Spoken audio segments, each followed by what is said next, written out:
Welcome to the Learning Pines YouTube. We hope this video helps. In this video, I will explain how to use the Figma mobile app. First, download the app from your device's app store. Once installed, log in using your Figma account.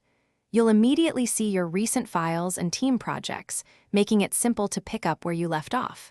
The interface is designed for quick navigation, allowing you to browse and open designs efficiently from anywhere. Navigating designs on the Figma mobile app is intuitive.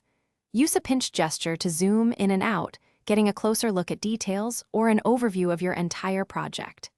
To pan across the canvas, simply drag with 2 fingers. Tapping on individual layers allows you to inspect their properties, such as colors, fonts, and dimensions, providing essential information on the go. Collaboration is seamless with the Figma mobile app. You can add comments directly to any part of a design, providing precise feedback to your team. It's also easy to respond to existing comments, keeping conversations organized and productive.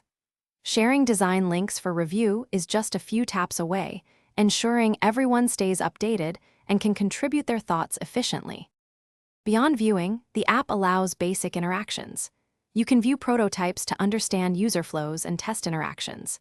Exporting frames or individual assets as images is straightforward, perfect for quick sharing. Additionally, access design specifications for development handoff, ensuring developers have all the necessary details. The Figma mobile app keeps you connected to your design work, even when you're away from your desktop. Thanks for watching. Consider subscribing if we helped you.